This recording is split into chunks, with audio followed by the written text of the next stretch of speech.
To start or stop device management enrollment service in Windows 10 Home, right-click Start menu icon and then select Computer Management.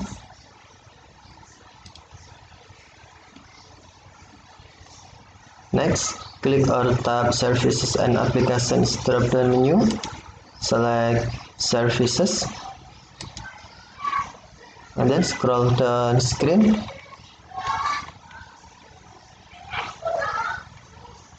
Right-click on Device Management Enrollment Service and then tap or click Start to start or select Stop to stop.